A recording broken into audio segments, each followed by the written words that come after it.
ये जो कहानी मैं आपको सुनाने जा रहा हूं, यह सिर्फ एक कहानी नहीं है। यह एक ऐसा सच है जो मेरे एक दोस्त के साथ हुआ और जिसे सुनकर आज भी मेरी रूह कांप जाती है। आप अगर इस चैनल पर नए हैं तो इसे सब्सक्राइब कर लें ताकि ऐसी कहानियां आपसे छूटे नहीं। और हां, कहानी खत्म होने पर मुझे जरूर बताइएगा कि कैसी लगी और आप इसे किस शहर से देख रहे हैं। कहते हैं ना, रोजी रोटी के लिए इंसान कहां कहां नहीं जाता।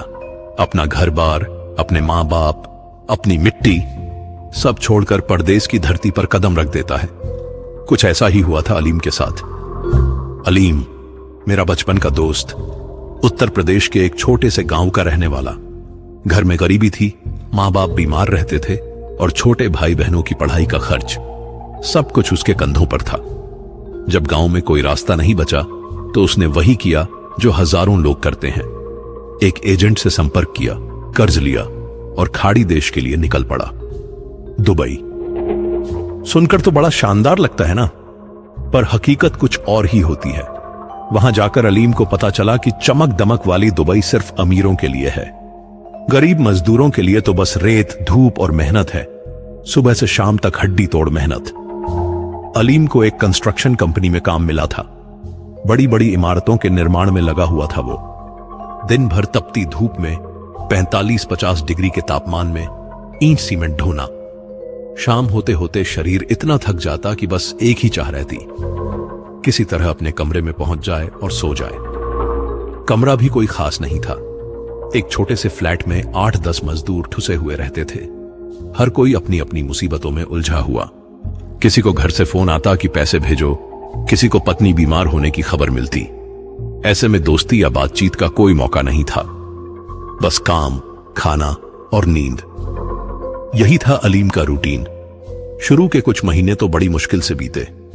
घर की याद आती, मां की याद सताती, रात को अकेले में रोना आ जाता। लेकिन फिर धीरे धीरे वो इस जिंदगी का आदी होने लगा। उसने सोचा, बस 2-3 साल और, कर्जा चुका देंगे, घर के लिए कुछ पैसे इकट्ठे कर लेंगे और फिर वापस अपने वतन। यह सपना ही था जो उसे जिंदा रखे हुए था। पर किस्मत को कुछ और ही मंजूर था। एक शाम की बात है, अलीम को कुछ सामान लेने बाजार जाना था। वैसे तो वो सीधा काम से कमरे आ जाता था, पर उस दिन उसे शेविंग क्रीम और कुछ और चीजें खरीदनी थीं। बाजार दूर नहीं था, पैदल ही चला गया। सामान लेकर वापस लौट रहा था, तभी सड़क के किनारे उसे एक औरत दिखी। काले अबाए में लिपटी हुई, चेहरे पर नकाब, बस आंखें दिख रही थीं। और वो आंखें मैं कैसे बताऊं आपको, ऐसा लगा जैसे आग की लपटें हों, गहरी काली, पर उनमें एक अजीब सी चमक थी। वो वहीं खड़ी थी जैसे किसी का इंतजार कर रही हो। अलीम ने पहले तो ध्यान नहीं दिया। वहां तो ऐसे ही कई लोग सड़क पर खड़े मिल जाते हैं। पर जैसे ही वो उसके पास से गुजरने लगा, उस औरत ने आवाज दी, भैया पानी मिलेगा। आवाज में कुछ था, इतनी मीठी, इतनी नर्म कि अलीम के कदम अपने आप रुक गए। उसने मुड़कर देखा। औरत अब उसकी तरफ देख रही थी। उसकी आंखों में एक अजीब सी दर्द और बेबसी थी। हां बिल्कुल। अलीम ने अपने बैग से पानी की बोतल निकाली और उसे दी। औरत ने बोतल ली और धीरे धीरे पानी पिया। फिर बोतल वापस करते हुए बोली, शुक्रिया। तुम्हारा नाम? अलीम, उसने जवाब दिया। औरत ने मुस्कुराकर कहा, अच्छा नाम है, मेरा नाम लैला है। उस मुस्कान में कुछ था, जैसे कोई जादू हो। अलीम को लगा जैसे कोई अदृश्य डोर उसे उस औरत की तरफ खींच रही हो। वो वहीं खड़ा रह गया, कुछ बोल नहीं पाया। तुम यहां नए हो? लैला ने पूछा। हां, कुछ महीने हुए हैं आए हुए, अलीम ने कहा। अच्छा है, पर इस शहर में अकेले रहना मुश्किल है। यहां रेगिस्तान है और रेगिस्तान में रहस्य छिपे होते हैं। खुद का ख्याल रखना, लैला ने कहा और फिर वो चली गई। अलीम वहीं खड़ा उसे जाते हुए देखता रहा। उसके कदमों में एक अजीब सी लय थी, जैसे वो चल नहीं रही हो बल्कि हवा में तैर रही हो। और उसकी वो आवाज, वो मुस्कान अलीम के दिमाग में घूमती रही।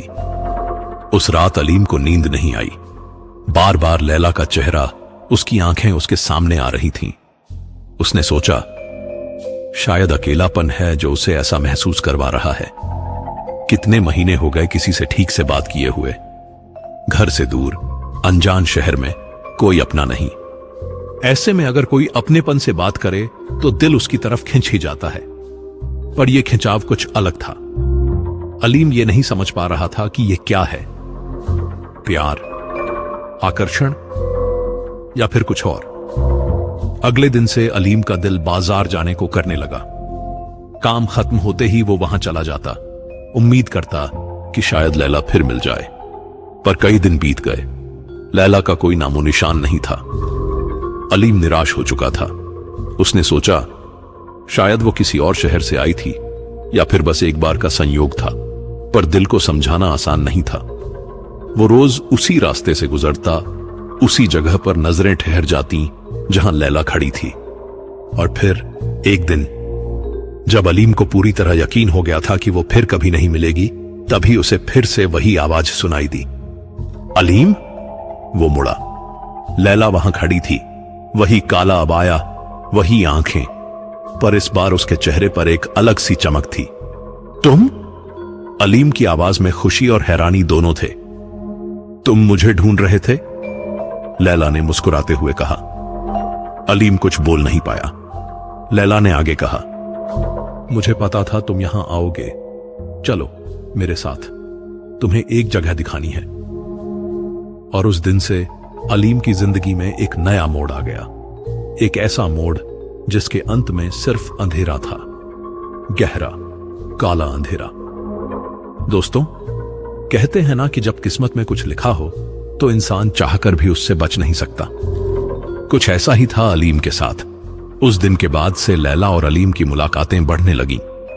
रोज शाम को वो बाजार में मिलते, घंटों बातें करते और फिर अलग हो जाते। अलीम को यह सब बड़ा अच्छा लग रहा था। कितने महीनों बाद उसे किसी अपने से बात करने का मौका मिला था। लैला भी बहुत अच्छी थी, समझदार, दिलदार। वो अलीम की हर बात ध्यान से सुनती, उसके दुख दर्द समझती। जब अलीम उसे घर के बारे में बताता, अपनी मां के बारे में, अपने गांव के बारे में, तो लैला की आंखों में भी नमी आ जाती। तुम बहुत अच्छे हो अलीम, एक दिन लैला ने कहा। इतनी कम उम्र में इतनी जिम्मेदारी, तुम्हारी मां को तुम पर नाज होगा। अलीम मुस्कुरा दिया। सच में लैला के साथ रहकर उसे अपनापन महसूस होता था, एक अजीब सा सुकून, जैसे इस परदेश में भी उसे अपना कोई मिल गया हो। धीरे धीरे अलीम लैला के बारे में और जानने लगा। लैला ने बताया कि वो रेत के पार बसे एक छोटे से गांव में रहती है। वहां कोई खास नहीं है उसका, न मां बाप, न भाई बहन। अकेली है वो भी, बिल्कुल अलीम की तरह। कभी वहां आओगे? लैला ने एक दिन पूछा। तुम्हारे गांव? अलीम ने हैरानी से कहा। हां, बहुत खूबसूरत जगह है, रेगिस्तान के बीच में, जैसे एक खो गई हुई दुनिया। तुम्हें जरूर पसंद आएगी, लैला ने कहा। अलीम सोचने लगा। वैसे तो उसे कहीं जाने का समय नहीं मिलता था, पर लैला के लिए वो कुछ भी कर सकता था। अब उसे यह एहसास होने लगा था कि लैला उसके लिए बस एक दोस्त नहीं रह गई है, वो उससे मोहब्बत करने लगा था। जी हां दोस्तों, मोहब्बत, वो भी ऐसी मोहब्बत जो धीरे धीरे इंसान के अंदर घर कर लेती है। पहले खुद को नहीं पता चलता, पर फिर एक दिन अचानक एहसास होता है कि बिना उस शख्स के जीना मुश्किल हो गया है। अलीम के साथ भी कुछ ऐसा ही हो रहा था। अब उसे काम पर भी ध्यान नहीं लगता, बस शाम का इंतजार रहता जब वो लैला से मिलेगा। उसकी वो आवाज, उसकी वो मुस्कान, उसकी वो आंखें, सब कुछ अलीम को अपनी तरफ खींचता जा रहा था। लेकिन लैला के बारे में कुछ अजीब बातें भी थीं, जैसे कि वो हमेशा शाम को ही मिलती थी, दिन में कभी नहीं। अलीम ने एक दो बार उससे यह पूछा भी तो लैला ने हंसकर टाल दिया। मुझे धूप अच्छी नहीं लगती, उसने कहा। रात की ठंडक ज्यादा अच्छी लगती है। और फिर वो बातें करती, रेगिस्तान के पुराने किस्से, जिन्हों की हवेलियां और पिशाचिनियों की कथाएं। तुम इन सब पर यकीन करती हो? एक दिन अलीम ने हंसते हुए पूछा। लैला की आंखों में एक अजीब सी चमक आई। यकीन? यह यकीन की बात नहीं है अलीम, यह सच है। रेगिस्तान में बहुत कुछ है जो तुम नहीं जानते। यहां सिर्फ रेत नहीं है, यहां आत्माएं हैं, प्राचीन शक्तियां हैं। कैसी शक्तियां? अलीम ने पूछा। जो खून से जीती हैं, लैला ने धीरे से कहा और फिर मुस्कुरा दी। पर तुम्हें डरने की जरूरत नहीं, मैं तो हूं ना तुम्हारे साथ। अलीम हंस दिया। उसे लगा लैला मजाक कर रही है, पर कहीं ना कहीं उसके मन में एक अजीब सी बेचैनी भी थी। लैला जब ऐसी बातें करती तो उसकी आवाज बदल जाती, उसकी आंखों में एक अलग सी गहराई आ जाती। एक दिन लैला ने अलीम को एक पुरानी कहानी सुनाई। उसने कहा कि सैकड़ों साल पहले इसी रेगिस्तान में एक औरत रहती थी। वो बहुत खूबसूरत थी, पर उसके साथ एक श्राप था। वो हर 100 साल में एक बार जीवित होती थी और किसी प्रेमी को ढूंढती थी। वो उस प्रेमी से प्यार करती, उसे अपना बनाती और फिर धीरे धीरे उसका खून चूस लेती। डरावनी कहानी है, अलीम ने कहा। सच है, लैला ने गंभीरता से कहा। तुम्हें कैसे पता? अलीम ने पूछा। लैला चुप रह गई, फिर धीरे से बोली, क्योंकि मैंने देखा है उसे। मैं जानती हूं वो कौन है। अलीम को लगा लैला बहुत गंभीर हो गई है। उसने मूड हल्का करने की कोशिश की। अच्छा भाई, बहुत हो गई डरावनी बातें, चलो कुछ और बात करते हैं। लैला मुस्कुरा दी, पर उसकी मुस्कान में कुछ अजीब था, जैसे वो कुछ छिपा रही हो। उस रात के बाद से अलीम को अजीब सपने आने लगे। सपनों में वो रेगिस्तान में खो जाता और कोई उसे आवाज देता। वो आवाज लैला की होती, पर जब वो पास जाता तो देखता कि वहां कोई नहीं है, बस रेत और सन्नाटा। और फिर एक रात सपने में उसने देखा लैला उसके बिस्तर के पास खड़ी है। उसकी आंखें लाल हैं, चेहरा पीला। वो धीरे धीरे अलीम की तरफ झुकती है और उसके गले पर अपने होंठ रख देती है। अलीम की नींद खुली तो वो पसीने से लथपथ था, दिल तेजी से धड़क रहा था। उसने गले पर हाथ लगाया, वहां कुछ नहीं था, बस एक हल्की सी खरोंच। सपना था बस, उसने खुद को समझाया। पर अगली सुबह जब वो आईने में देखा तो उसके गले पर 2 छोटे निशान थे, जैसे किसी ने काट लिया हो। अलीम डर गया। यह क्या हो रहा था? सपना था या हकीकत? उस शाम जब लैला मिली तो अलीम ने उससे यह बात बताई। लैला ने उसके गले को देखा और मुस्कुराते हुए कहा, शायद कोई कीड़ा काट गया होगा। पर लैला, मुझे डर लग रहा है, अलीम ने कहा। लैला ने उसका हाथ पकड़ा।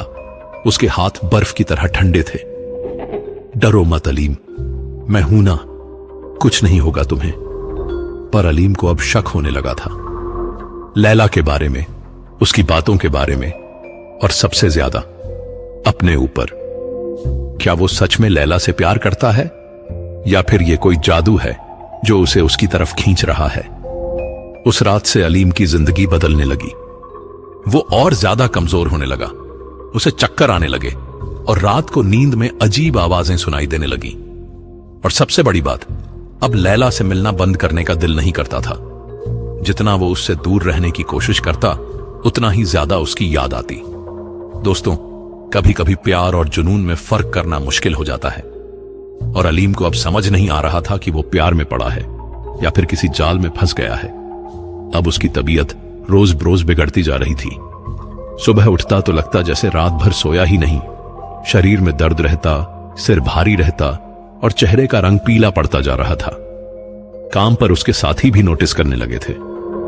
अलीम भाई, तबीयत तो ठीक है ना? एक दिन करीम ने पूछा। करीम उसके साथ ही काम करता था, बांग्लादेश से आया हुआ। हाँ ठीक हूं, अलीम ने कहा, पर उसकी आवाज में दम नहीं था। ठीक नहीं लग रहे भाई, डॉक्टर को दिखा लो, करीम ने सलाह दी। पर अलीम ने टाल दिया। उसे लगता था यह बस थकान है, काम का बोझ है, कुछ दिन आराम करेगा तो सब ठीक हो जाएगा। पर रातें सबसे डरावनी थीं। हर रात अलीम को एक ही सपना आता। वो अपने बिस्तर पर लेटा होता और अचानक उसे महसूस होता कि कमरे में कोई और भी है। वो आंखें खोलने की कोशिश करता, पर खुलती नहीं, जैसे किसी ने उन्हें चिपका दिया हो। फिर वो महसूस करता कोई उसके बिस्तर के पास आ रहा है, धीरे धीरे, बहुत धीरे। वो सांसें सुन सकता था पर देख नहीं सकता था। और फिर वो चीज उसके सीने पर बैठ जाती, भारी, बहुत भारी। अलीम को सांस लेने में तकलीफ होने लगती। उसे चीखना होता पर आवाज नहीं निकलती। फिर वो महसूस करता कोई उसकी गर्दन को सहला रहा है, नर्म हाथ, ठंडे हाथ और फिर वो होंठ उसकी गर्दन पर। अलीम को लगता जैसे उसकी सांसें किसी के मुंह में जा रही हैं। उसकी जिंदगी, उसकी ऊर्जा, सब कुछ खिंचती जा रही है। और जब सपना टूटता तो वो पसीने से लथपथ हांफता हुआ उठता। दिल इतनी जोर से धड़कता कि लगता बाहर निकल जाएगा। शुरू में उसने सोचा ये बस बुरे सपने हैं, पर फिर उसने नोटिस किया हर सुबह उसके गले पर नए निशान होते, कभी एक तरफ कभी दूसरी तरफ, छोटे छोटे लाल रंग के निशान। और सबसे अजीब बात, जब भी लैला मिलती तो अलीम का सारा डर, सारी बेचैनी गायब हो जाती, जैसे लैला के पास जादू हो जो उसके सारे दुख मिटा देता। तुम बहुत कमजोर लग रहे हो अलीम, एक शाम लैला ने कहा। उसकी आवाज में चिंता थी, पर उसकी आंखों में एक अजीब सी भूख थी। बस थोड़ा काम का बोझ है, अलीम ने कहा। आओ मेरे साथ चलो, तुम्हें आराम की जरूरत है। लैला ने उसका हाथ पकड़ा और अलीम चल पड़ा। उसे नहीं पता था कि लैला उसे कहां ले जा रही है, पर उसे परवाह भी नहीं थी। बस लैला के साथ रहना चाहता था। वो शहर से बाहर निकले, रेगिस्तान की तरफ। रात का अंधेरा था, चारों तरफ सिर्फ रेत, दूर दूर तक कोई नहीं था, बस तारे आसमान में टिमटिमा रहे थे। डर नहीं लग रहा? लैला ने पूछा। तुम्हारे साथ? कभी नहीं, अलीम ने कहा। लैला मुस्कुरा दी, पर अंधेरे में उसकी मुस्कान अजीब लग रही थी, जैसे कोई शिकारी अपने शिकार को देखकर मुस्कुरा रहा हो। थोड़ी दूर चलने के बाद रेत के बीच में एक पुरानी सी झोपड़ी दिखी, टूटी फूटी, बेजान। ये है मेरा घर, लैला ने कहा। यहां? इतनी दूर? अलीम हैरान था। हां, मुझे भीड़भाड़ अच्छी नहीं लगती, यहां सुकून है, लैला ने कहा और झोपड़ी के अंदर चली गई। अलीम ने अंदर कदम रखा। अंदर तो और भी अजीब था। कोई फर्नीचर नहीं, सिर्फ एक पुराना गद्दा और एक दीपक जल रहा था। दीवारों पर अजीब से निशान बने हुए थे, जैसे किसी ने खून से कुछ लिखा हो। बैठो, लैला ने कहा। अलीम बैठ गया। उसके मन में सवाल उठ रहे थे, पर पूछने की हिम्मत नहीं थी। लैला उसके सामने बैठ गई, इतने पास कि अलीम उसकी सांसें महसूस कर सकता था। अलीम, तुम मुझसे प्यार करते हो? लैला ने अचानक पूछा। अलीम चौंक गया। मैं सच बताओ, लैला ने उसकी आंखों में देखा। हां, अलीम ने धीरे से कहा। मैं तुमसे बहुत प्यार करता हूं। लैला की आंखों में एक अजीब सी चमक आई। तुम मेरे लिए कुछ भी कर सकते हो? कुछ भी, अलीम ने बिना सोचे कहा। लैला मुस्कुरा दी। फिर उसने अपना नकाब उतारा। अलीम ने पहली बार उसका पूरा चेहरा देखा, बेहद खूबसूरत, ऐसी खूबसूरती जो इस दुनिया की नहीं लगती थी। तो फिर मुझे तुम्हारी जरूरत है, लैला ने कहा और अलीम के और पास आ गई। अलीम का दिल जोर जोर से धड़कने लगा। वो कुछ समझ नहीं पा रहा था। लैला उसके बहुत पास थी और उसकी खुशबू, एक अजीब सी खुशबू, जैसे पुराने गुलाब और मिट्टी की। लैला, मुझे डर लग रहा है, अलीम ने कहा। डरो मत, लैला ने फुसफुसाते हुए कहा। बस थोड़ा सा दर्द होगा, फिर सब खत्म। और उसने अलीम के गले पर अपने होंठ रख दिए। अलीम को एक तीखा दर्द महसूस हुआ, जैसे किसी ने उसकी गर्दन में कुछ चुभो दिया हो। वो चीखना चाहता था, पर आवाज नहीं निकली। उसका शरीर जैसे जम गया हो। लैला उससे चिपकी हुई थी और अलीम महसूस कर सकता था उसकी जिंदगी, उसकी सांसें, उसका खून, सब कुछ उसके अंदर से बाहर निकल रहा था। कुछ देर बाद लैला ने उसे छोड़ा। अलीम लड़खड़ाकर गिर गया। उसकी आंखें धुंधली हो रही थीं। उसने ऊपर देखा, लैला खड़ी थी।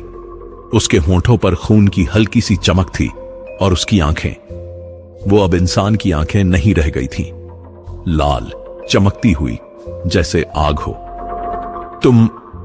तुम क्या हो? अलीम ने हकलाते हुए पूछा।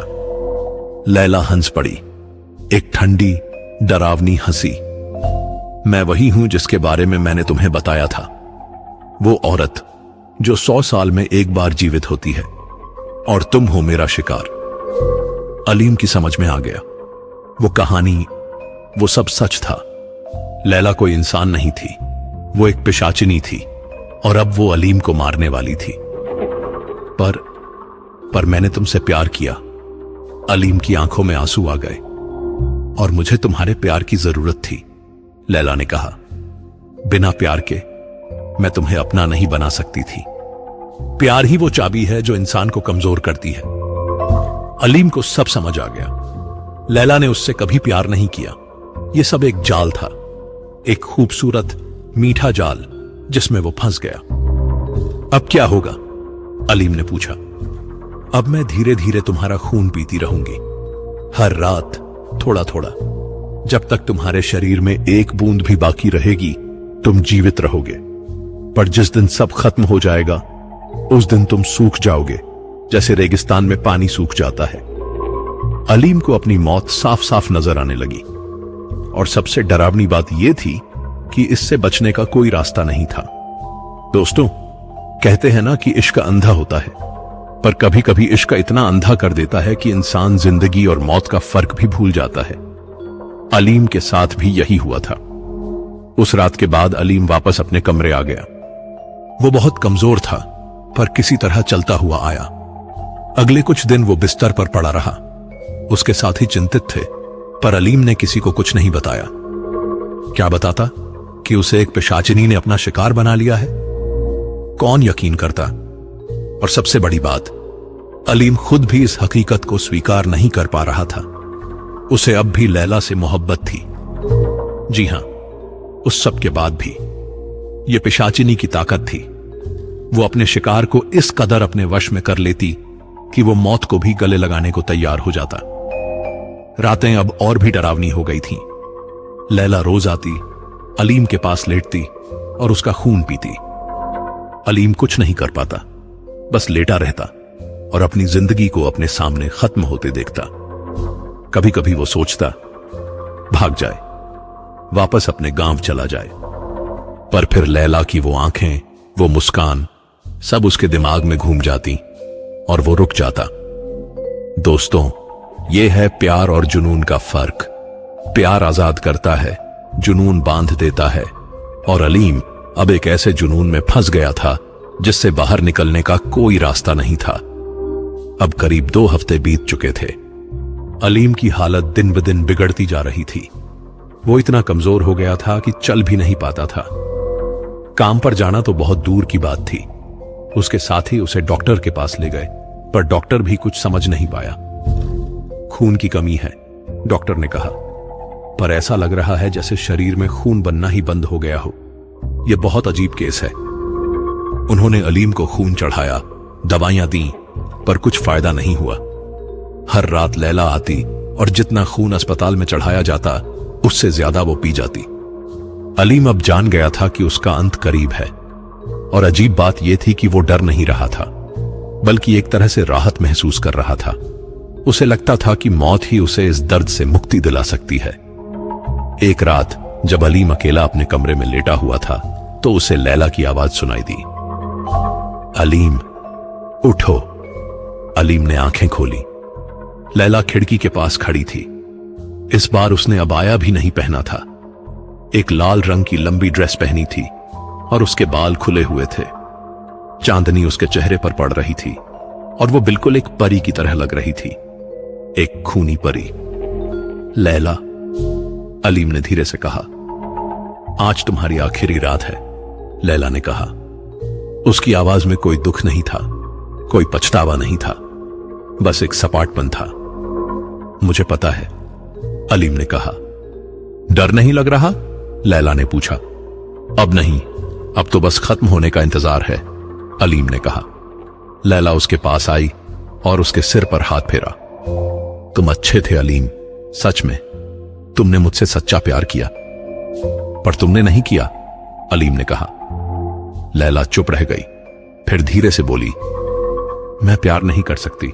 मैं एक पिशाचिनी हूं। मेरे लिए प्यार सिर्फ एक हथियार है, एक जाल है जिससे मैं अपने शिकार को फंसाती हूं। तो क्या तुम्हें कभी दुख नहीं होता, कभी पछतावा नहीं होता? अलीम ने पूछा। लैला की आंखों में एक पल के लिए कुछ बदला, जैसे दर्द की एक लहर उसके चेहरे पर आई और चली गई।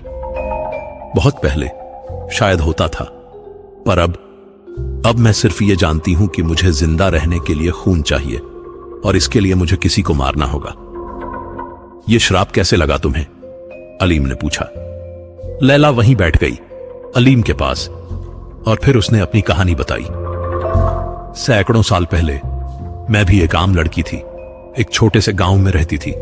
मुझसे एक आदमी ने प्यार किया, मैंने भी उससे प्यार किया, पर उसने मुझे धोखा दिया। शादी के दिन उसने मुझे छोड़ दिया किसी और के लिए। मैं टूट गई। मेरे अंदर का दर्द इतना गहरा था कि मैंने खुदकुशी कर ली, पर मरते वक्त मैंने एक श्राप दिया कि मैं हर 100 साल में एक बार वापस आऊंगी और किसी प्यार करने वाले की जान ले लूंगी। अलीम चुपचाप सुनता रहा और मेरा श्राप पूरा हुआ।